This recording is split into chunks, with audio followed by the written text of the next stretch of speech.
తిరుప్పావై అనేటటువంటి వ్రతాన్ని చేసినటువంటి తల్లి ప్రపంచమంతటిలోనూ మణిపూస వంటి శ్రీవిల్లిపుత్తూరులో జన్మించినటువంటి గోదాదేవిట. ఏమిటి ఎందుకు అంత మాట వెయ్యడం అంటే, ఆ శ్రీవిల్లిపుత్తూరు ప్రపంచంలో మణి వంటిది అనడానికి ఒక రహస్యం ఉంది. మొట్టమొదట ఈ భూమి అంతా కూడా సముద్రంలో మునిగిపోతుంటే, ఆనాడు రాక్షసులు దీన్ని చాప చుట్టినట్టు చుట్టి పట్టుకుపోతుంటే, వరాహమూర్తి భగవానుడు నీళ్లల్లోకి ప్రవేశించి ఆ రాక్షసుల్ని దునుమాడి తన మూపురమున ధరించి భూమిని పైకెత్తారు. పైకెత్తిన తరువాత భూదేవిని పైకెత్తారు కాబట్టి, భూమిని భరించారు కాబట్టి, భూమి ఆయనకి భార్య, ఆయన భర్త. అందుకని ఆ భూమిని యథాస్థితిలో ఉంచి తన అవతార సమాప్తి చేసే ముందు భూదేవిని అడిగారు, నీకు ఇంకేమైనా కోరికుందా అని. అడిగితే భూదేవి ఆనాడు ఒక కోరిక కోరింది. స్వామి, నువ్వు ఇవాళ ఏ రూపంలో ఉన్నావో అదే రూపంతో నాతో కొంతకాలము పాటు గడపవలసినది అని అడిగింది. తప్పకుండా అలాగే గడుపుతానని ఆదివరాహమూర్తి అవతారములో ఉన్నప్పుడు భూదేవితో కలిసి దక్షిణ భారతదేశంలో ఇప్పుడు శ్రీవిల్లిపుత్తూర్ అన్న క్షేత్రము ఎక్కడుందో అక్కడ ఉన్న అడవులలో స్వామి భూదేవితో కలిసి తిరుగుతుండేవారు. భగవానుడు ఎక్కడ ఏ రూపంలో ఉన్న యోగులు గుర్తిస్తారు. అందుకని అవతారమును దాల్చి, అంటే అక్కడే ఉన్నాడా, అంతటా ఉన్నవాడు అక్కడ కనబడతాడు. ఇప్పుడు కరెంటు ఉంది, కరెంటు ఇదంతా కరెంట్ ఉంది, తీగలంతా కరెంట్ ఉంది, కానీ ప్రస్ఫుటంగా ఎక్కడ కనపడుతోంది? ఈ లైట్ లో కనపడుతోంది. అంటే ఈ లైట్ లోనే కరెంట్ ఉందండి, ఆ తీగల్లో కరెంట్ లేదంటే ముట్టుకుంటే తెలుస్తుంది. అందుకని ముట్టుకోకూడదు. ఇక్కడ ఇలా దీపం ఉంది కాబట్టి ప్రస్ఫుటంగా తెలుస్తోంది విద్యుత్ ఉందని. అంత మాత్రం చేతి ఇదంతా లేదనే, ఆ వైరంతా ఉంది విద్యుత్తు. అలా ఒక్కొక్క నాడు భగవానుడు ఒక్కొక్క చోట అవతారమూర్తి ప్రస్ఫుటంగా కనపడతాడు. అలా ఆదివరాహమూర్తిగా ఆయన అరణ్యములలో సంచారము చేస్తున్నప్పుడు యోగులందరూ అక్కడికి చేరారు.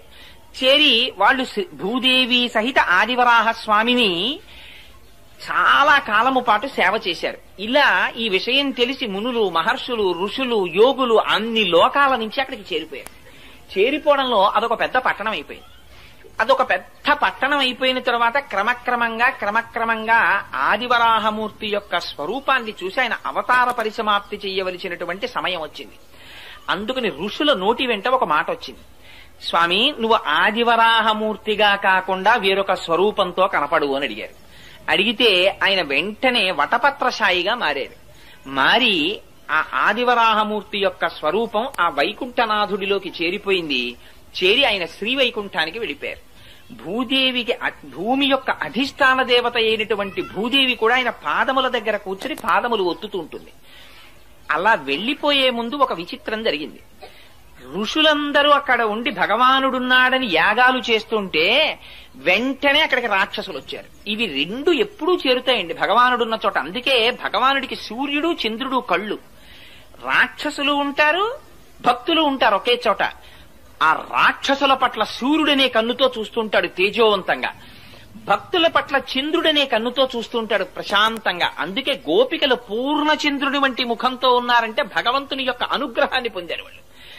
రాక్షసులు వచ్చి ఆ మహర్షుల్ని వేధిస్తున్నారు, రక్తమాంసాల్ని తెచ్చి యజ్ఞగుండాల్లో పడేస్తున్నారు. ఈ ఋషులందరూ ఆ అరణ్యంలో తిరుగుతున్నటువంటి ఆదివరాహమూర్తి పాదములు పట్టి ప్రార్థించారు, స్వామి నీ అవతార పరిసమాప్తి అయిపోతోంది, ఈ రాక్షసుల్ని దునుమాడమని. ఆయన అన్నారు, ఈ మాత్రం రాక్షసుల్ని దునుమాడడానికి నేను రావలసిన అవసరం లేదు, నా సుదర్శనాన్ని పంపిస్తున్నానన్నారు. వెంటనే చక్రం బయలుదేరి వచ్చింది. వచ్చి అందులో అన్నారు, ఆ వ్యాఖ్యానంలో ఒక విచిత్రమైన మాట రాశారు. అదిట ముందు ఎవరిని చంపిందంటేట ఆ రాక్షసుల యొక్క రథముల చక్రములను పడగొట్టిందిట. ఎందుకంటే మీరు చక్రాలు నేను చక్రాలు ఏమిటే, ఇన్ని చక్రాలు ఉండడానికి వీల్లేదు, ఒక చక్రమే ఉండాలని ముందు చక్రాలు పడగొట్టిందిట. రథాలు పడిపోతే వాళ్ళందరూ కింద పడ్డారట. కొన్ని కోట్ల మంది రాక్షసుల్ని సంహరించేసిందిట చక్రం. సంహరించేస్తే దాని నిండా రక్తం మాంసం అంటుకుపోయి మళ్లీ స్వామి ధరించడానికి అనుకూలమైన స్థితిని పొందడానికి ఆనాడు ఆదివరాహమూర్తి వరుణుణ్ణి పిలిచారట. పిలిచి ఒకసారి చక్రం కడగాలి, ఇక్కడ ఏదైనా నీటిని ఏర్పాటు చేయమన్నారు.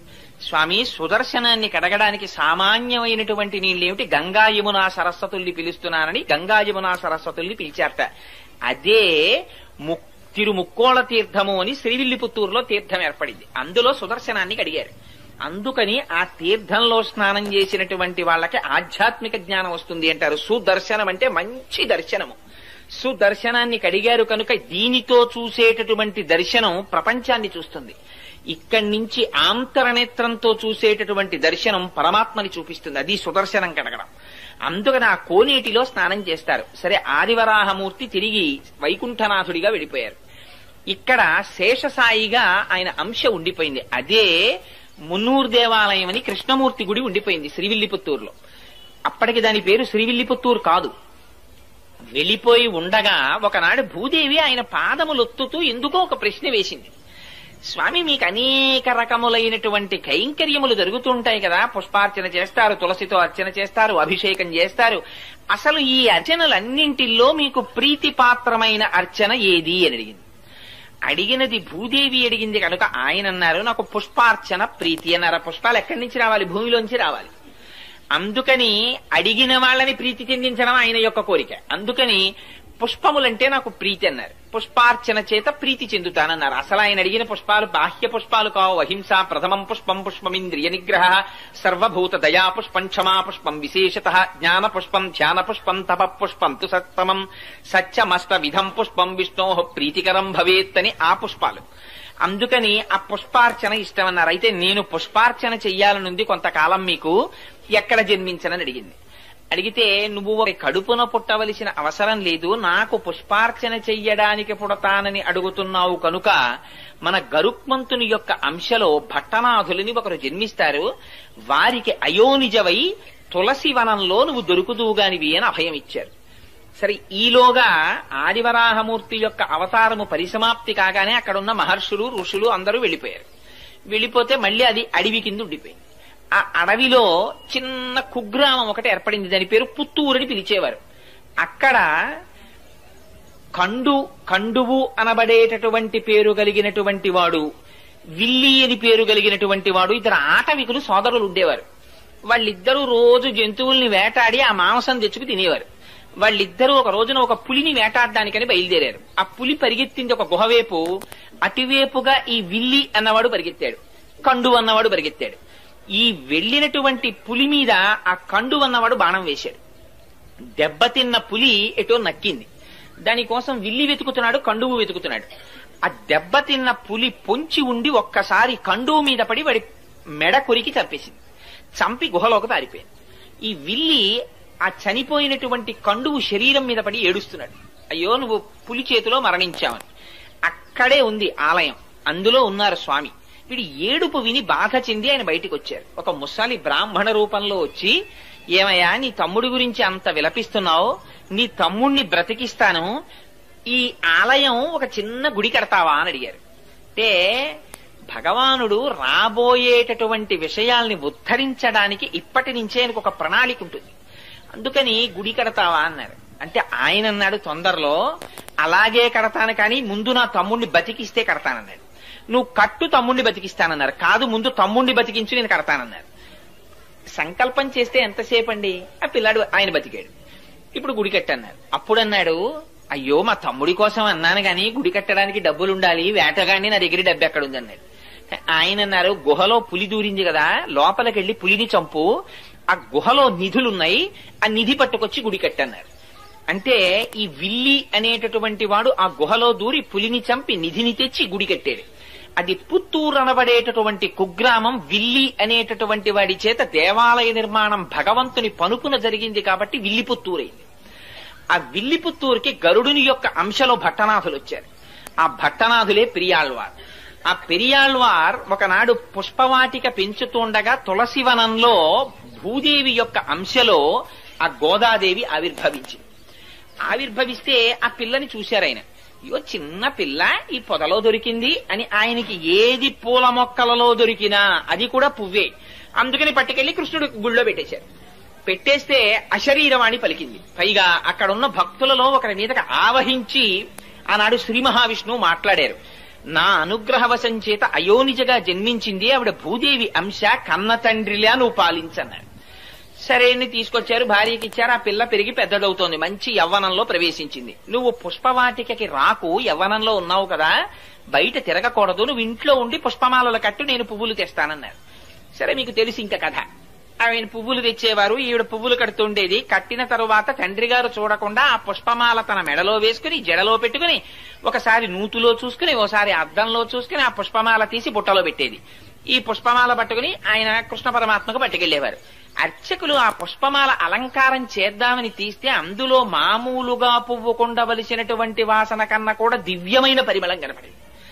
ఇటు మల్లె పువ్వులా కాకుండా ఇంత పరిమళాలు వస్తున్నాయి ఏమిటి పువ్వులని, బహుశా ఇదంతా భట్టనాథుల యొక్క తపఫలితం అయి ఉంటుంది, ఆయనకున్న కైంకర్యనిష్ట అయి ఉంటుంది అనుకున్నారు. ఏమిటి ఇంత వాసన అర్చకులు మార్చి మార్చి ఆ పూలదండని చూస్తుంటే అందులో దీర్ఘకేశం కనపడింది, అంటే పొడుగాటి వెంట్రుక. ఆ పొడుగాటి వెంట్రుక చూసి ఇది స్త్రీలదే అని గుర్తించారు. స్త్రీల వెంట్రుక పూలదండలోకి ఎందుకు వచ్చింది? భట్టనాథులు వేరొక స్త్రీ అలంకరించుకున్న దండ పట్టుకురారు కదా. కానీ అడగడానికి ఆయన సామాన్యులు కారు, బాగుండదని దండను అలంకారం చేసేశారు ఆ వెంట్రుకని తీసేసి. అసలు అన్నింటిలోకి చాలా హీనమైనది ఏమిటంటే పూజా మందిరంలోకి కానీ పూజ చేసే పదార్థాల్లో కానీ వెంట్రుక రాకూడదు. అయ్యి బాబోయ్, మార్కండేయ పురాణంలో దానికి ఎంత శుద్ధి చెప్పారో వెంట్రుకొస్తే. అందుకని ఏమిటి వెంట్రుకుందని వెంట్రుక తీసేసి అలా ఇలా 3 నెలలు జరిగింది. జరిగితే ఇది చర్చ పెరిగిపోయింది అర్చకుల్లో. రోజు దీర్ఘకేశం వస్తోంది, భట్టనాథులు అలాంటి వాళ్ళు కారు, పైగా వెంట్రుకకి సువాసన ఉంటోంది, ఏమిటి విచిత్రం అని. సరే 3 నెలలు అయిపోయిన తరువాత ఒక రోజున మళ్లీ అటువంటి పుష్పమాల వచ్చింది. వచ్చేటప్పటికి వాళ్ళు ఇంకా ఉండబట్టలేక భట్టనాథుల్ని పిలిచి అడిగారు, ఇలా 3 నెలల నుంచి వస్తున్నాయి పూలదండలు, నిజం చెప్పండి, ప్రతిరోజు వెంట్రుకలు ఉంటున్నాయి, ఎవరు అలంకరించి తెస్తున్నారని. మహాప్రభో, నాది పొరపాటు, నేను ఎప్పుడూ ఎవరు అలంకరించినవి తేలేదు, ఈ పుష్పవాటికని పుష్పాలంకృతిని నమ్ముకుని బతుకుతున్న వాడిని నన్ను నమ్మండని ఆయన పుష్పమాలని వెనక్కి తీసుకెళ్లిపోయారు. ఆ రోజున తీసుకెళ్లిపోయి ఎవరు అలంకరించుకుంటున్నారు అని కొంచెం ఆలోచించి చూస్తే తన కూతురే అలంకరించుకుంటారు. చూశారు, అమ్మా ఎంత తప్పు చేశావమ్మా, పరమాత్మకిచ్చే పుష్పహారాన్ని నువ్వు అలంకరించుకుని ఇస్తున్నావా, దానివల్ల నేను మాట పడ్డానమ్మా అని. ఆ రోజున ఆయన పట్టికెళ్లడానికి పుష్పమాలలు లేవు, బయటికెళ్లి చూస్తే పువ్వులు దొరకలేదు, బాధ పెట్టుకుని పడుకున్నారు. ఆ రాత్రి ఆయనకి కృష్ణ పరమాత్మ కల్లోకి వచ్చారు. నాకు చాలా ప్రీతి నీ కూతురు అలంకరించుకున్న పుష్పమాలయే, ఆవిడ భూదేవి అంశ, వచ్చిందే ఆ కైంకర్యానికి వచ్చింది, మీ అమ్మాయి అలంకరించుకున్న దండలు పట్టుకొచ్చి నాకు అలంకారం చేయమన్నారు. అంటే భట్టనాథులు అన్నారు, ఈ మాట నాకు చెప్తే సరిపోతుందా, అర్చకులకు కూడా చెప్పండి అన్నారు. అంటే ఆయన మళ్ళీ అర్చకులకి అశరీరవాణిగా పలికి వినిపించారు. అప్పటి నుంచి అందుకని మాలని ధరించి ముక్త విడిచిపెట్టి ఇచ్చినది కాబట్టి ఆవిడికి ఆముక్త మాల్యద అని పేరొచ్చింది. ఆ పుష్పహారాన్ని పట్టుకొచ్చి స్వామికి అలంకారం చేసేవారు. సరే కొన్నాళ్లు పోయిన తరువాత భట్టనాథులు అడిగారు, అనగా పెరియాళ్వార్ విష్ణు చిత్తులు, అమ్మా నీకు యవ్వనం వచ్చింది కదా, వివాహం చెయ్యాలి కదా, ఎవరిని వివాహం చేసుకుంటావు అని అడిగారు. అడిగితే ఆవిడంది, తాను వేసుకున్నటువంటి మాలని మార్చి వేసుకునేటటువంటి అధికారం భార్యాభర్తలకే కదా ఉంది. మనం ఒక పని చేస్తుంటాం సాధారణంగా, వివాహంలో కానీ ఎందులోనన్నా దండలు వేయించే సాంప్రదాయం ఉంటుంది. అందులో సాధారణంగా ఇద్దరికి చెరుకోదండ ఇచ్చి ఆ దండలు వాళ్ల మెళ్ళో వీళ్ల మెళ్ళో వేయిస్తారు. అది కాదు అసలు. భార్యాభర్తల సంబంధం అంటే ఏమిటంటే, భర్త చేతితో దండ పట్టుకుని భార్య మెడలో వేస్తాడు, భార్య చేతితో దండ పట్టుకుని భర్త మెడలో వేస్తుంది. వేసిన తరువాత భార్య తన మెడలో దండ తీసి భర్త మెడలో వేస్తుంది, భర్త తన మెడలో దండ తీసి భార్య మెడలో వేస్తాడు. అలా పక్క పక్కన కూర్చుని దండలు మార్చుకుంటే వాళ్ళు భార్యాభర్తలని గుర్తు. అలా నేను ధరించిన మాల తీసి ఇస్తే ఆయన వేసుకున్నాడు, అందుకని ఆయనే పతి. అందుకని ఇంకా వేరుగా చెప్పక్కర్లేదు. అందుకని నేను శ్రీ మహావిష్ణువుని వివాహం చేసుకుంటాను. అమ్మో, ఎంత గొప్ప కోరిక కోరావమ్మా, శ్రీ మహావిష్ణువుని వివాహం చేసుకుంటావా? కానీ మరి శ్రీ మహావిష్ణువు అంటే చాలా మూర్తులుగా ఉన్నారు, ఇందులో నువ్వే మూర్తిని చేసుకుంటావన్నారు ఆయన.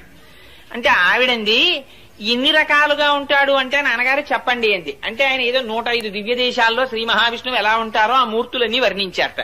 వర్ణిస్తే అందుట నాన్నగారు వింటుంటే ఒక్కొక్క శ్లోకం మీరు ఒక్కొక్క క్షేత్రంలో ఉన్న మూర్తుల గురించి చెప్తున్నారు, ఇవన్నీ వింటుంటే అబ్బో ఏ మూర్తికి ఆ మూర్తే గొప్ప అనిపిస్తోంది. అలా ఏం తెలుస్తుందండి వింటే? అబ్బా అమ్మాయి తెల్లగా ఉంటాడమ్మా, అమెరికాలో ఉంటాడమ్మా, బూట్లు వేసుకుంటాడమ్మా, కోట్ వేసుకుంటాడమ్మా, పుట్టుమచ్చ ఉండదమ్మా మొహం మీద, చంద్రబింబం అమ్మా, బలానా కుటుంబరావు గారు అబ్బాయి, బలానా కోటేశ్వరరావు అబ్బాయి ఇలాగమ్మా అని చెప్తుంటే అందరి పెళ్లి కొడుకులు అలా ఉన్నారు, ఒకసారి పిలవండి చూస్తానంది ఆవిడ.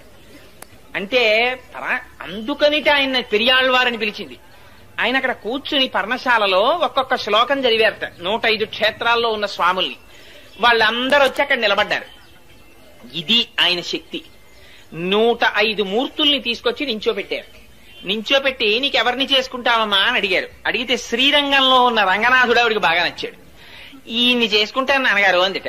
అంటే మిగిలిన వాళ్ళని ఏమనుకోకండి స్వామి, మా అమ్మాయి ఈయన్ని మెచ్చుకుందంటే, అయ్యో ప్రతిబింబంలాగా నేనే కదయా 105 మూర్తులుగా ఉన్నది, ఏకస్వమేవ బహుధా భవభాసిలోకే, ఆయనే కదా ఉన్న ఒక్క ఆత్మేగా ఇన్ని రకాలుగా కనపడాలి అని ఆ స్వామి రంగనాథుడు చేసుకుంటానన్నారు. మిగిలిన వాళ్ళందరూ వెళ్ళిపోయారు, మిగిలిన మూర్తులు.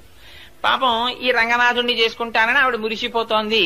అదిగో వ్యాఖ్యానంలో రాశారు, ఆ స్వామి ఒకనాటి రాత్రి గోదాదేవి దగ్గరికి వచ్చి ఆవిడతో భోగం అనుభవించారు. అంటే ఆవిడ బ్రహ్మానందమును అనుభవించింది.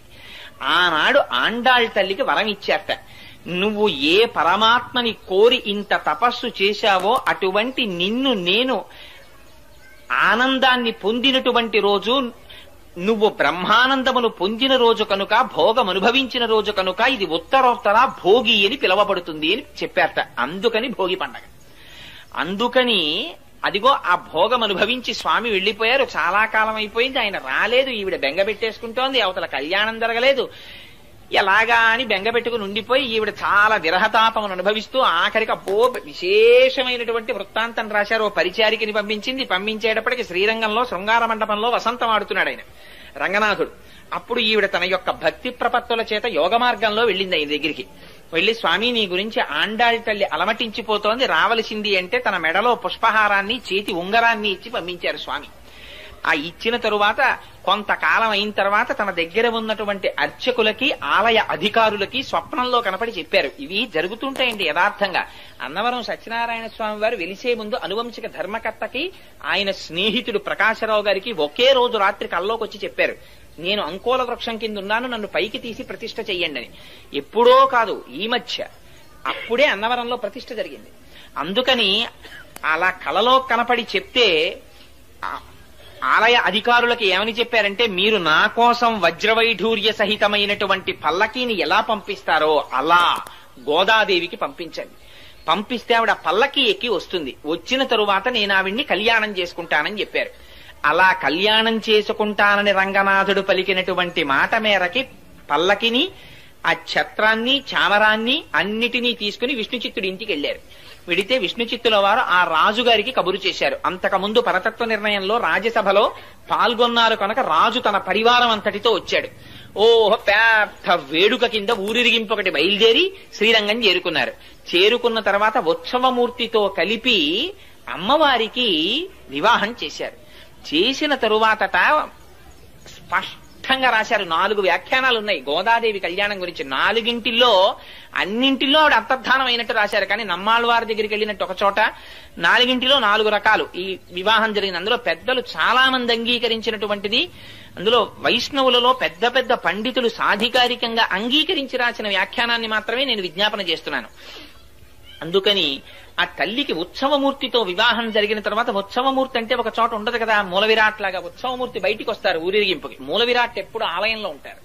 అందుకని ఆ ఉత్సవమూర్తి తరువాత సేవకి వెళ్ళిపోయారు. అంటే పొద్దున్నే తిరుమలలో చూడండి కళ్యాణానికి వస్తాయి మూర్తులు. కళ్యాణానికి ఏమిటి, సోమవారం అయితే ఏదో ఒక అర్చన ఉంటుంది, దానికి వస్తారు. మంగళవారం అయితే ఒక సేవ, బుధవారం అయితే సహస్రకలశాభిషేకం, గురువారం అయితే తిరుప్పావడ, శుక్రవారం అయితే పూరాభిషేకం, ఇలా రకరకాలు నిత్య కళ్యాణోత్సవానికి వస్తాయి. ముందు వచ్చి కళ్యాణం జరిగిపోతుంది. కళ్యాణం అయిపోయిన తర్వాత ఊంజల్ సేవకి అద్దాల మండపంలో కెడతాయి. ఊంజల్ సేవ అయిపోయిన తర్వాత రంగనాయకుల మండపంలో వసంతోత్సవానికి వస్తాయి. రంగనాయకుల మండపంలో వసంతోత్సవం అయిపోయిన తర్వాత ఆ రోజు జరగవలసిన ఆర్జిత బ్రహ్మోత్సవానికి వస్తాయి. ఆర్జిత బ్రహ్మోత్సవం అయిపోయిన తర్వాత ఇవే ఉత్సవ విగ్రహాలు బయటికి వస్తాయి. బయటికి వచ్చి స్వామి తన ఉభయనాంచారులతో కలిసి సహస్రదీపాలంకార మండపంలో ఉయ్యాల లూగుతారు. ఉయ్యాల లూగిన తర్వాత ఇదే ఉత్సవమూర్తులు మళ్ళీ లోపలికెడతాయి. ఇంతగా ఆ ఉత్సవమూర్తులు తిరుగుతాయి. మూల విరాట్ లోపల ఉండిపోతారు. ఆవిడ అనుకుందిట, ఏమిటి ఉత్సవమూర్తి ఇలా తిరుగుతున్నారు, ఎప్పుడూ కదలకుండా నాతో కలిసి ఉండిపోయే మూర్తి నాకు కావాలని తండ్రి గారితో కలిసి ప్రదక్షిణం చేసి మూల విరాట్ దగ్గరికి వెళ్లి తన చేతితో నీరాజనమిచ్చి శేషపాన్పున ఎక్కి రంగనాథుడి దగ్గర పాదముల దగ్గర కూర్చుని అంతర్ధానం అయిపోయింది. అలా రంగనాథుణ్ణి అందరూ చూస్తుండగా పొందింది. 30 పాశురములను విజ్ఞాపన చేసి ప్రతిరోజు పాశురాన్ని ఒక పూజ కింద చేసేదావిడ. పార్వతీదేవిని అర్చించిన తరువాత ఆ పాశురాల్ని చదివినట్టుగా వ్యాఖ్యానాల్లో రాశారు. ఎందుచేత అంటే కాత్యాయని వ్రతాన్ని గురించి విన్న తరువాత తిరుప్పావై చేసింది గోదాదేవి. అందుచేత అదిగో అలా చేసి రంగనాథుడి యొక్క భోగమును అనుభవించి మళ్లీ భూదేవి అంశగా ఆయన పాదములను చేరిపోయినటువంటి మహాతల్లి గోదాదేవి. అటువంటి గోదాదేవి అటువంటి భూమండలములో మణిపూస వంటి శ్రీవిల్లిపుత్తూరు అన్నారు. కారణం ఏమిటంటే అసలు భూమండలాన్ని పైకి తీసుకురాగానే తీసుకొచ్చిన ఆదివరాహమూర్తి తిరిగి ఇప్పటికొస్తుందండి. ఊరే పెద్ద పెద్ద తిథులలో శ్రీవిల్లిపుత్తూరు నుంచి మాలొస్తుందో నాడు. నేను తిరుమలలో ఏదో ఒక చాలా సేవలు పరమాత్మ చేయించాడు కాబట్టి నాకు ఆ సేవ జ్ఞాపకం లేదు. కానీ ఒక సేవ జరుగుతుండగా శ్రీవిల్లిపుత్తూరు నుంచి మాల వస్తుందన్నారంటే నేను ఆ మాల కోసం అక్కడ నిలబడి ఎదురు చూసి దర్శనం చేశాను. శ్రీవిల్లిపుత్తూరు నుంచి తీసుకొస్తారు. ముందు రోజు శ్రీవిల్లిపుత్తూరులో అమ్మవారికి అలంకారం చేసి మరునాడు ఉదయం తీసేసిన మాలని ప్రత్యేక వాహనంలో తీసుకొస్తారు. తిరుమల తీసుకొచ్చి అలంకారం చేస్తారు స్వామికి ఇప్పటికీ తిరుమలలో. ఇవన్నీ వెళ్ళి పూలబావిలో వేస్తారు. ఒక్క వెంకటాచలంలో మాత్రం స్వామికి అలంకారం చేసిన పుష్పాలని చేతిలో పెట్టరు ప్రసాదంగా. పూలబావి అని వేరే ఉంది, అందులో వేసేస్తారు. మళ్ళీ అదంతా వేరు వృత్తాంతం అనుకోండి. ఎందుకు అలా చేస్తారు అంటే ఇప్పుడు అవన్నీ మనకి ఎందుకు కానండి, ఎప్పుడైనా వెంకటాచలం గురించి చెప్పుకున్నప్పుడు చెప్పుకుందాం. అందుకని అదిగో అటువంటి స్థితి కనుక ఆ గోదాదేవి ఉన్నటువంటి ప్రాంతం భూమండలంలో మణిపూస. ఆ విల్లిపుత్తూర్ శ్రీ సంబంధంగా అమ్మవారు వచ్చింది కనుక శ్రీవిల్లిపుత్తూర్ అయింది. అక్కడ సాక్షాత్ అమ్మవారు వెలిసింది. ఆదివరాహమూర్తి యొక్క అంశయైన వటపత్రసాయి వెలిశారు. అక్కడ మహాభక్తుడైన పెరియాళ్వారు వెలిశారు. ఇన్ని ప్రత్యేకతలు ఉండడం చేత అన్నిటిని మించి సుదర్శనాన్ని కడిగినటువంటి పరమ పావనమైన కోనేరు వెలిసింది. అందుకని ఇన్నున్నాయి కాబట్టి అది భూమండలమునకు మణిపూస అయిన శ్రీవిల్లిపుత్తూర్. ఆ శ్రీవిల్లిపుత్తూరులో గోదాదేవి 30 పాశురములను కలిపి మాల కింద అల్లిందిట. అల్లి రంగనాథుడి మెడలో వేసిందిట. ఈ పాటలని పాడినా చదివినా నోము చేసినా బాహ్యార్థమును విన్నా చదివినా అదే ఫలితం అన్నారు. ఏమిటి పాటలకంత ప్రాముఖ్యత ఏమిటి? ఇవి కేవలం పాటలే కదా, 30 పాటలు. ఇది ఏమైనా వ్రతమా లేకపోతే ఏమైనా క్రతువు ఉందా? మరి ఎందుకు ఇంత గొప్పతనం వచ్చింది దీనికి అంటే అసలు దీన్ని బయటికి రావాలని తప్పించి ప్రాణాలు విడిచిపెట్టినటువంటి ఒక మహాపురుషుడు ఒక ఆయన ఉన్నాడు. అక్కడి లింకు తిరుప్పావైకి. ఎక్కడిదో తెలుసా అండి ఇది? నాథయామున మధ్యమాం అస్మదాచార్య పర్యంతాం వందే గురు పరంపరాం అని చదువుతారే. అందులో నాథముని అని ఒక ఆయన ఉన్నారు. ఆయన త్రికాలవేది మహాయోగి. ఆయన ఒకనాడు చెప్పారు, నా కొడుకుకి కొడుకు మనవడిగా వస్తున్నారు. ఆయన ఆ మనవడు వైష్ణవ మతాన్నంతటినీ కూడా ఈ భూమండలం 4 చెరగలా వ్యాప్తి చేస్తాడు. అటువంటి కారణజన్ముడు పుడుతున్నాడు. ఆయనకి నేనే ఈ విష్ణు సంబంధమైనటువంటి పురాణాలు చెప్పాలని కోరికుంది అని చెప్పేవారు శిష్యులతో.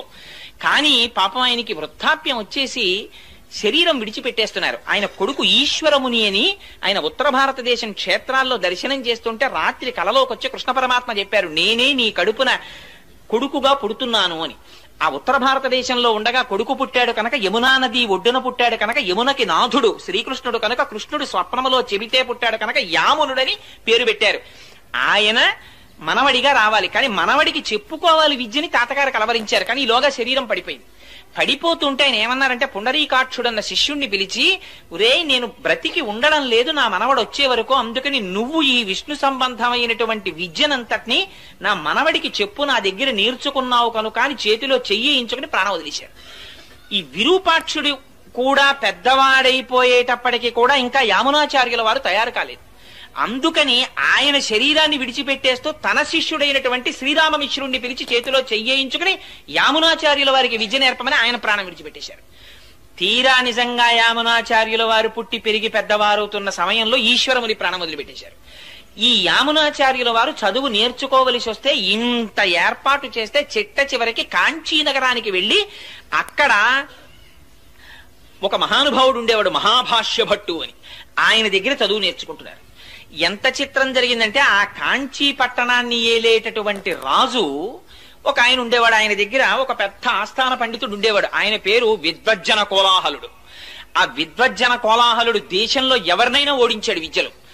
ఆయన అందుకని రాజుగారిని అడిగాడు, నాకు అందరిలా నువ్వు గ్రామాలు అవి ఇస్తే కుదరదు, అగ్రహారాలును, పండితుల దగ్గర పన్నులు వసూలు చేసుకో బతుకుతాను నేను. ఎందుకని ఆ పండితులు నాతో ఢీ కొట్టలేకపోయారనడానికి గుర్తుగా.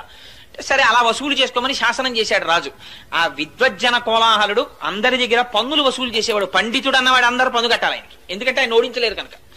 యామునాచార్యులు వారు చిన్న పిల్లాడిగా మహాభాష్య భట్టు దగ్గర చదువుకుని వీధరుగు మీద కూర్చొని సంధ్యావందనం చేస్తున్నారు. ఆ రోజున సైనికులు వచ్చి ఈ మహాభాష్య భట్టు గురించి చాలా తక్కువ చేసి మాట్లాడారు. పన్ను కట్టలేదు విద్వజ్జన కోలాహలుడికి, తీసుకెళ్లి కారాగారంలో పారేస్తాం. గురువుగారు ఇంట్లో లేరు. యామునాచార్యులు వారు అడిగారు, ఎందుకు కట్టాలరా మీకు పన్ను? అంటే మా గురువు గారు విద్వజ్జన కోలాహలుడు, ఆయన ముందు ఏ పండితుడు నిలబడలేరు, మీ గురువు గారు నిలబడలేకపోయారు, అందుకు పన్ను కట్టాలన్నారు. అంటే ఈయనన్నారు, యామునాచార్యులు వారు చిన్న పిల్లాడండి, 7 ఏళ్ళో 8 ఏళ్ళో ఉంటాయి అప్పటికి ఆయనకి. ఆయన అన్నారు, మా గురువు గారు మీ గురువు గారికి పన్ను కట్టడం ఏమిట్రా, కట్టడు, అంత అహంకరించున్నాడా మీ గురువు? నేను 2 శ్లోకాలు ఇస్తున్నాను, వీటిని పట్టుకెళ్లి మీ గురువుకు చూపించని ఓ తాళపత్రాన్ని తీసి దాని మీద 2 శ్లోకాలు రాసి ఇచ్చారు. నేను పండితుణ్ణి కాను, నేను కవిని కాను, నేను వినయము చేత సుసంపన్నుణ్ణి, కానీ ఎదురు తిరిగిన వాళ్ళ కొమ్ములు విరిచేసే మేటిగడ్ని అని పద్యాలు రాశారు. అసలు ఇది పట్టుకెళ్లి విద్వజ్జన కోలాహలుడికి చూపించారు. చూపిస్తే ఆయన ఆశ్చర్యపడి, ఎవడరా బుడతాడు, నా మీద ఇంత పద్యాలు రాశాడా, వాడిని తీసుకురండి అన్నారు. అంటే భటులు వెళ్ళారు. వెళ్ళి ఏదో ఈడ్చుకొస్తామని పెడితే ఆయన అన్నాడు, పండితుడికి పండితుల పట్ల ప్రవర్తించే విధానమే తెలియని దౌర్భాగ్య దేశం రా ఇది, ఇలాగా ఎదిరించిన పండితుడిని తీసుకెళ్దాం, గౌరవంతో తీసుకెడితే వస్తానని చెప్పు మీ గురువుకి అన్నారు. ఇవిడ చిన్న పిల్లాడేమిటి ఇలా మాట్లాడడం ఏమిటని పల్లకి పంపించారు రాజుగారు. ఎక్కించి వస్తున్నారు. రాత్రి రాజుగారు రాణిగారితో కలిసి పడుకునో మాట అన్నారట, ఎంత చిత్రమో చూశావా, ఇన్నాళ్ల నుంచి విద్వజ్జన కోలాహలుణ్ణి ఎదిరించిన వాడు లేడు, ఇన్నాళ్లకు బుడతడు ఎదిరిస్తున్నాడు. అంటే ఆవిడెందుట ఏమో బుడతడని ఎందుకు అనుకోవాలి, ఏ పుట్టలో ఏ పాముందో, మీ దగ్గర ఇన్నాళ్ల నుంచి ఉన్న రాజగురువు ఓడిపోయే రోజు దగ్గరికి వచ్చిందేమో అంది. అంటే ఆయన అన్నట్ట, ఎంత మాట అన్నావు, విద్వజ్జన కోలాహలుడు ఓడిపోవడమా, అలాగే ఓడిపోతే నేను ఒక్కనాటికి ఊహించలేనన్నాడు. అంటే భార్య ఏంది, ఏమి ఎందుకు ఊహించలేరు, గెలిస్తే ఏమి ఇచ్చేస్తానని, అర్ధరాజ్యం ఇచ్చేస్తాను ఆ పిల్లాడికి అన్నాడు. సరే చూడండి ఆ పిల్లాడు గెలుస్తాడని. మరునాడు ఆ పిల్లాడు దిగాడు పల్లకీలోంచి. ఆయన కర్మ ఏమిటో విద్వజ్జన కోలాహలుడికి ఒక్క విషయం జ్ఞాపకానికి రాలేదు. రోజు వాదనలో ధియోయోన ప్రచోదయాత్, అహంకారం చేత అజ్ఞానం చేత ఆవరించి ఉన్న విద్య నశించిపోతుంది. ఆ భగవంతుని యందు శిరస్సు వంచడం తగ్గిపోయి ఇదంతా నా ప్రజ్ఞ అని ఇలా చూపించుకోవడం మొదలు కాగానే మేఘాలు కమ్మినట్టు కమ్ముతుంది పొర. ఆవిడ అనుగ్రహం ఒక్కసారి వెనక్కి వెళ్ళిందా, ఇప్పటి వరకు నేను పండితుడిని అన్న వాడికి స్ఫురత్ పోతుంది. ఆ టైంకి అది జ్ఞాపకం రాదు, చాలు వాడు బ్రతుకు. ఇక వేదిక మీద అంతకన్నా భయంకరమైన స్థితి ఇంకోట్లేదు. స్ఫురత్ ఆవిడ, ప్రచోదయాత్ ఆవిడ. అందుకని జ్ఞాపకానికి రాలేదు, ఓడిపోయాడు. రాజు సంతోషంగా అర్ధరాజ్యం ఇచ్చేశాడు యమునాచార్యుల వారికి. చిన్న పిల్లాడు, రాజ్యం వచ్చింది, హాయిగా పాలించుకుంటున్నాడు, యుక్త వయస్సు వచ్చేసింది, పెళ్లి చేసేసుకున్నాడు, బయటికి రాడు, సంతోషంగా కాలం గడిపేస్తున్నాడు.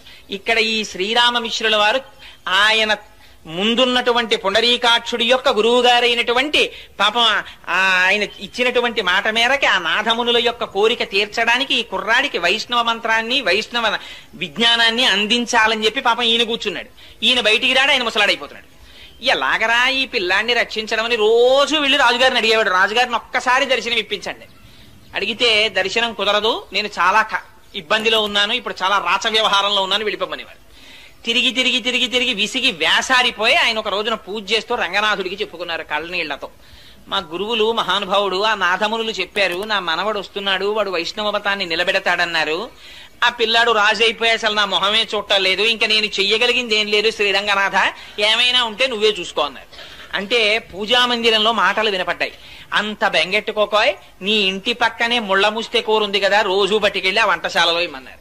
అంటే ముళ్ళ ముస్తె కూర అని నీటి పక్కన పెరుగుతుంది, ఆ కూర రోజు తింటే విడిచిపెట్టకుండా ప్రతిరోజు తినాలి. తింటే ఏమవుతుందంటే విషయభోగముల మీద ఆ లంపటం వదిలిపోయి వైరాగ్యం వస్తుంది ఆ కూర తింటే, దానికి ఆ లక్షణం ఉంది. అందుకని ఆ ముళ్ళ ముస్తె కూర పట్టుకెళ్లి పాపం రోజు ఈయన ఈ శ్రీరామమిశ్రుల వారు వంటశాలలో ఇచ్చి రాజుగారికి పెట్టమనేవాడు. ఆ వంటవాడిని ఏదో మంచి చేసుకుంటే ఆయన వండేవాడు, విస్తట్లో వేశారు. కానీ రాజశాసనం ఏమిటంటే వడ్డించేటప్పుడు వంటవాడు రాజుతో మాట్లాడకూడదు. అందుకని ఈయన వడ్డించడమే అంతే, పులుసో అంటే వేయడమే, అంతేగాని పులుసు బాగుందా అని అడగకూడదు. అందుకని ఆయన వడ్డించేవాడు, ఈయన తింటుండేవాడు. ఎక్కడిది ఈ కూరని ఆయన అడిగేవాడు కాదు. పాపం ఎవరో పట్టుకొచ్చారని ఈయన చెప్పేవాడు కాదు, తలగా ఎగిరిపోతుంది, ఆయన వెళ్ళిపోయేవాడు. ఇలా కొన్ని నెలలు అయిపోయింది. కానీ ఆయనకి వైరాగ్యం ప్రారంభమైంది ఆ ముస్తె కూర తిని. కానీ పాపం రోజు వచ్చి అడుగుతూ ఉండేవాడు శ్రీరామమిశ్రుడు, ఏమయ్యా ఏమైనా అడిగాడా నా గురించి, ఎవరు తెచ్చారు ఈ కూరని ఏమైనా అడిగాడా అని. తినెళ్ళిపోయాడు అనేవాడు. ఆఖరికి ఓ రోజు ఇంటికి ఎడుతుంటే వర్షం పడింది, చలేసింది, జ్వరం వచ్చింది, ఇంట్లో పడిపోయాడు. 10 రోజులు అయిపోయింది, ముసలాయన అయిపోయాడు. ఎన్నాళ్ళు ముళ్ళ ముస్త కూర పెడితే మారుతాడు రాయన, నా వల్ల కాదు రంగనాథ, ఇంకా నేను చెయ్యగలిగింది లేదు అన్నాడు. ఆ రోజున రాజుగారు భోజనం చేస్తూ వంటవాడిని పిలిచి, రోజు ఒక ఆకుకూర పెట్టేవాడివి పెట్టలేదే అన్నాడు. అంటే వంటవాడు అన్నాడు, మహాప్రభో మాట్లాడితే తలకాయ పోతుందని నేను చెప్పలేదు గాని ఎవరో వృద్ధుడైన వైష్ణవుడు ప్రతిరోజు ఈ ఆకుకూర తెస్తాడు, మీకు పెట్టమన్నాడు, పెడుతున్నాను. ఎందుచేతనో ఒక 10 రోజుల నుంచి ఆయన రావట్లేదు. ఆయన మీ దర్శనానికి కొన్ని 100 మార్లు ప్రయత్నించారు, మీరు దర్శనం ఇవ్వలేదు అన్నాడు. అరిరే అలాగా ఒక వైష్ణవుడు వృద్ధుడు నా కోసం ఆకుకూర తెస్తున్నాడు ఆ రోజు, ఈ మాట నీకు కనపడితే నా దర్శనానికి పంపించన్నాడు అని వెళ్ళిపోయాడు రాజు. ఈయన ఇంకా విసుగెత్తిపోయి వెళ్ళడం మానేశాడు. ఇంకా చిట్ట చివరి ప్రయత్నం, రంగనాథ ఇక నేను వెళ్ళను సుమా, నా మీద నువ్వు ఆశెట్టుకోవద్దు, ఇవాళ ఒక్కరోజు పట్టుకెడుతున్నాను కూరని. ఓ రోజున మెల్లిగా వణుకుతూ పాపం ఆ కూర పట్టుకుని వెళ్ళారు. వెడితే వంటవాడు గభాలన కౌగిలించుకుని, మహానుభావ మీ గురించే చూస్తున్నాను, రాజుగారు అడిగారు దర్శనం చేయండి అన్నాడు. రాజుగారి దగ్గరికి ప్రవేశపెట్టారు. రాజుగారు ఆయనని చూడగానే ఆయన దివ్యమైన తేజస్సు చూసి సింహాసనంలోంచి లేచి కాళ్ల మీద పడ్డాడు. పడి నా కోసం ఎందుకు తెచ్చారు ఈ ముళ్ళ ముస్తె కూర ఇన్నాళ్ళ నుంచి అని అడిగాడు. అడిగితే ఏమీ లేదండి, మీ తాత ముత్తాతలు పెద్ద నిధి ఒకటి సంపాదించి పెట్టారు, దాన్ని మీకు ఇమ్మన్నారు, ఎలాగో అలా మీ దర్శనం అయితే ఆ నిధి మీకు అప్పచెప్పేద్దాం, పెద్దవాడిని అయిపోతున్నాను కదా అని మిమ్మల్ని అడుగుదామని ఏదో ఒక అనుబంధం పెట్టుకోవడానికి కూర తెచ్చాను అంటే రాజు అన్నాడు, అయ్యో దానికి ఉంది, ఇప్పుడే సైన్యంతో వచ్చేసి ఆ నిత్య తెచ్చేసుకుంటాను, ఎక్కడుంది చెప్పండి అన్నాడు. అంటే అబ్బాయి అలా కుదరదు రాజా, దానికి ఒక చిన్న షరత్ ఒకటి ఉంది, కొంచెం మీరు భగవద్గీత 18 అధ్యాయాలు చదివేస్తే తీసుకెళ్లి మీకు ఆ నిధి ఇచ్చేస్తామన్నాడు. భగవద్గీత అప్పటికి ఆయనకి కూడా ఈ కూర తిని తిని తిని తిని తిని అసలు నేను ఎందుకు వచ్చానన్న వైరాగ్యం ప్రారంభమైంది. అందుకని ఆ భగవద్గీత ఎవరో మళ్ళీ నేను కొత్తగా పండితుడిని ఎక్కడ చూసుకుంటాను, మీరే చెప్పకూడదా రోజు అన్నాడు. అంతకన్నా భాగ్యమా మహానుభావ, నాథమునుల కోరిక తీరుతుందని ప్రతిరోజు వచ్చి 18 అధ్యాయాలు చెప్పాడు. పూర్ణమైన వైరాగ్యం వచ్చింది రాజుకి. ఇప్పుడు చూపిస్తారా నిధిని అని అడిగాడు. ఆ రోజు కోసమే ఎదురు చూస్తున్నాను మహారాజా, రెండని తీసుకెళ్లాడు శ్రీరంగానికి. తీసుకెళ్లి ఆ శ్రీరంగనాథుడు ఇలా పడుకుని దక్షిణ దిక్కికి చూస్తూ ఇలా పడుకుని ఉంటారు. ఆ పాదముల దగ్గర శ్రీదేవి భూదేవి ఉంటారు. ఆ శ్రీరంగనాథుడి పాదాలు చూపించి, ఇదే మీ తాత ముత్తాతలు మీకు ఇచ్చిన పెన్నిధి, ఈ పెన్నిధిని మళ్ళీ మీకప్పజెప్పాలని ఆ పాదములను కొలిచేటటువంటి వైష్ణవుల యొక్క భక్తి, ఆ సాహిత్యము, ఆ సంపద ఇవన్నీ నిలబెట్టేటట్టుగా మీరు ఒక గొప్ప ఆచార్యులు కావాలని మీ తాత అపేక్షించారు, కానీ మీరు రాచరికంలో పడిపోయారు అని చెప్పి శ్రీరంగనాథుడి పాదాలు చూపించి అది నిధి అని చెప్పారు. వెంటనే ఆయన ఏం చేశాడంటే తన కొడుక్కి పట్టాభిషేకం చేసేసి శ్రీరంగంలో పర్ణశాల నిర్మించుకుని 5 పుస్తకాలు రాశారు. రాసి దేశంలో ఎందరో పండితుల్ని ఓడించి వైష్ణవ మతాన్ని స్థాపించారు. ఆయన స్థాపించిన వారు 120 సంవత్సరాలు బ్రతికారు యామునాచార్యుల వారు. 120వ సంవత్సరంలో ఆయన శరీరాన్ని విడిచిపెట్టేసే ముందు రామానుజాచార్యుల వారికి కబురు చేశారు ఒకసారి రమ్మని. రామానుజాచార్యుల వారు కంచిలో ఉన్నారు ఆ సమయంలో. ఆయన శ్రీరంగం వచ్చేంత వరకు ప్రాణాలు నిలబెట్టుకోలేక యామునాచార్యుల వారు శరీరం విడిచిపెట్టేశారు. ఈయన పొద్దున్న శరీరం విడిచిపెట్టారు, మధ్యాహ్నానికి రామానుజాచార్యుల వారు వచ్చారు. వస్తే అరేరే ఆయన జీవించి ఉండగా దర్శనం చేయలేకపోయారని బెంగబెట్టుకుని బాధపడ్డారు. బాధపడి ఆ భౌతిక కాయాన్ని తిప్పడంలో కుడి చేతి 3 వేళ్లు ఇలా ముడుచుకుపోయి కనపడ్డాయి యామునాచార్యుల వారు. అదేమిటి, ఈయన బతికున్నప్పుడు కూడా ఇలాగే వేళ్లు ముడుచుకుని ఉండేవా అని అడిగారు. అడిగితే ఏమో తెలియదు, అలా ఉండేవి కావు, చేతులు బాగానే ఉండేవి, ఎందుకో చచ్చిపోయిన తర్వాతే ఈ 3 వేళ్లు ముడుచుకున్నాయన్నారు. అప్పుడు రామానుజాచార్యుల వారు ఆలోచించి ఈయనకి ఏవో తీరని కోరికలు 3 ఉండిపోయాయి, అవి నాకు చెప్పాలనుకున్నారు, అందుకే నాకు కబురు చేశారని ఒక్కసారి అంతర్ముఖులై ధ్యానం చేసి 3 ప్రతిజ్ఞలు చేశారు. బ్రహ్మసూత్రాలకి వైష్ణవతత్వంగా నేను భాష్యం రాస్తాను, అది మీకు తీరని కోరికగా ఉండిపోయింది కాబట్టి నేను ఆ కోరిక తీరుస్తానన్నారు. ముడుచుకుపోయిన వేళ్లలో ఒక వేలు పైకి తెరుచుకుంది, అందుకని రామానుజులు శ్రీభాష్యం రాశారు.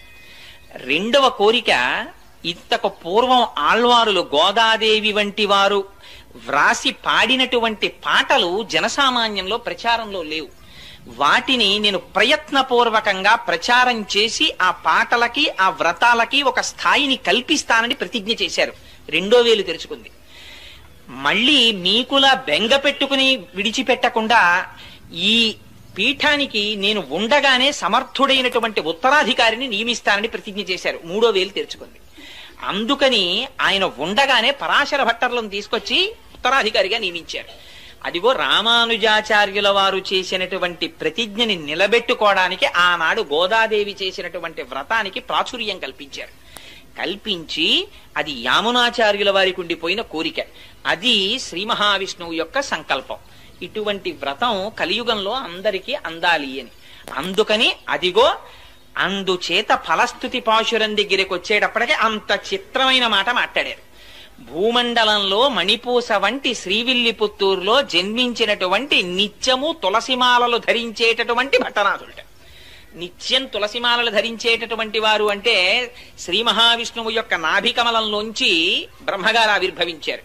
బ్రహ్మగారు ఆవిర్భవించినటువంటి మొట్టమొదటి తామర పువ్వు శ్రీ మహావిష్ణువు యొక్క నాభిలోంచి వచ్చింది. ఆ తామర పువ్వు యొక్క మూలము అంటే ఆ గింజ శ్రీ నారాయణుడు. అందుకని నారాయణ స్వరూపంగా మెడలో తులసిమాలలు వేసుకుంటారు. అంతటి మహాభక్తుడైనటువంటి విష్ణు చిత్తుల యొక్క కుమార్తెగా వచ్చిన గోదాదేవి అనడంలో ఆ శ్రీవిల్లిపుత్తూరుని, ఆ గోదాదేవిని, ఆ భూదేవిని, ఆ ఆదివరాహమూర్తిని, యామునాచార్యుల్ని, రామానుజుల్ని, వారి కోరికని ఇన్నింటిని జ్ఞాపకం చేస్తున్నారు. అందుకొని వచ్చినటువంటి ఈ తిరుప్పావైని, ఈ 30 పాశురములను కేవలముగా చదివినా అందరికీ ఆ భాష అర్థం కాదు కదండి. అందుకని అర్థం కాకుండా చదివినా, లేదు అర్థముతో ఆ వ్రతమును అనుసంధానము చేసినా, లేక కేవలము పైన ఉండేటటువంటి దాని అర్థాన్ని తెలుసుకోవడానికి ఆ వ్యాఖ్యానాన్ని చదివినా, విన్నా, చెప్పినా, ఆనాడు గోదాదేవి ఎటువంటి ఫలితాన్ని పొందిందో, ఎటువంటి ఫలితాన్ని పొందింది? శ్రీరంగనాథుడిలో ఐక్యాన్ని పొందింది. గోపికలు ఎటువంటి ఫలితాన్ని పొందారో వాళ్ళు ఎటువంటి ఫలితాన్ని పొందారు? పరమేశ్వరుని నుంచి విడివడవలసినటువంటి అవసరము లేని నిత్య సంశ్లేషాన్ని అనుభవించారు.